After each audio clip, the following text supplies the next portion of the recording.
बचेगा युद्धपोत, ना बचेगा बम वर्षक। ईरान का सबसे बड़ा हमला।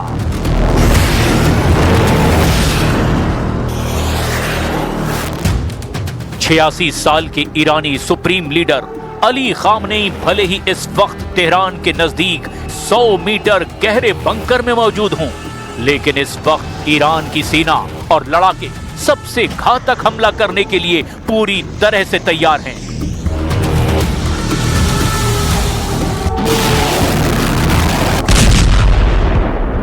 ईरान इस वक्त जंग जीतने के लिए नहीं, बल्कि अपने दुश्मनों को मारने की तैयारी में जुटा है।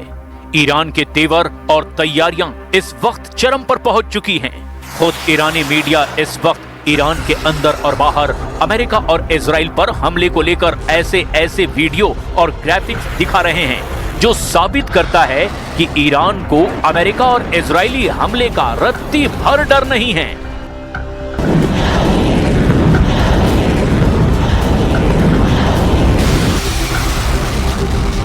ईरान अपने वीडियो और जंगी तैयारियों के वीडियो के जरिए यह दिखा रहा है कि ईरान अमेरिका और इजरायली हमले का जबरदस्त जवाब देने के लिए अब पूरी तरह से तैयार है।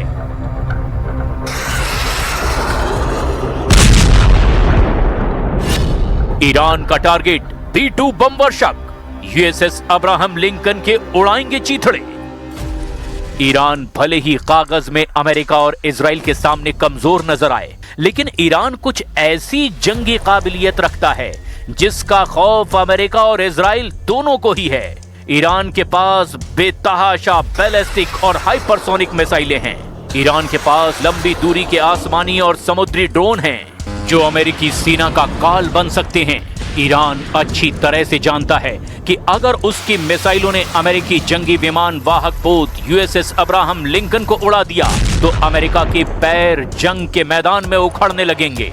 ईरान ये भी जानता है कि अगर उसकी मिसाइलों ने अमेरिका के लंबी दूरी के बम वर्षक B-2 को हवा में तबाह कर दिया तो अमेरिका की अरब सागर में सारी अकड़ और धौंस की हवा ही निकल जाएगी।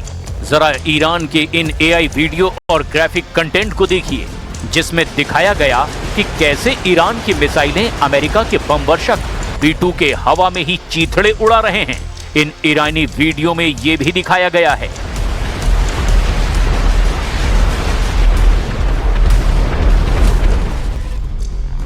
कि ईरान के 1000 से ज्यादा समुद्री ड्रोन अमेरिकी युद्धपोत अब्राहम लिंकन को तबाह कर रहे हैं। ईरान को वैसे ही कामिकाज़े यानी कि आत्मघाती ड्रोन्स का उस्ताद माना जाता है।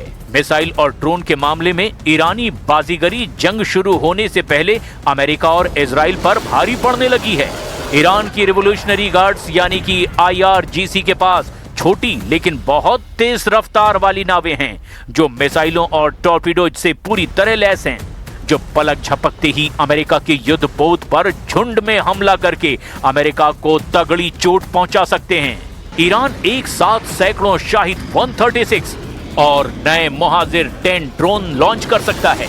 1000 नए ड्रोन्स की हालिया तैनाती का मकसद अमेरिकी रडार और डिफेंस सिस्टम को ओवरलोड करना है ताकि उनकी मिसाइलें बीच से निकलकर निशाने तक पहुंच सके।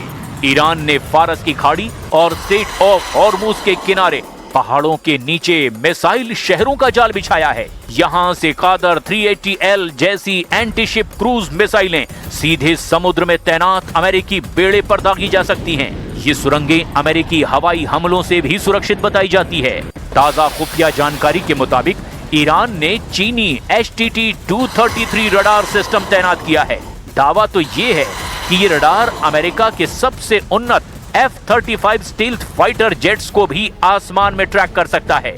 विशेषज्ञों का मानना है कि ईरान का मकसद अमेरिका को हराना नहीं, बल्कि उसे इतना नुकसान पहुंचाना है कि युद्ध की कीमत अमेरिका के लिए असहनीय हो जाए। ईरानी सेना के प्रवक्ता मोहम्मद अकरमीनिया ने अमेरिका को धमकी देते हुए कहा कि अगर ट्रंप सोचते हैं कि वे झटपट कार्रवाई करके 2 घंटे बाद ट्वीट कर सकते हैं कि ये खत्म हो गया, तो ऐसा बिल्कुल नहीं है। निसंदेह युद्ध में पूरा क्षेत्र शामिल होगा, इजरायली शासन से लेकर के उन देशों तक जहां अमेरिका के सैन्य अड्डे हैं, वहां पर हम हमला करेंगे।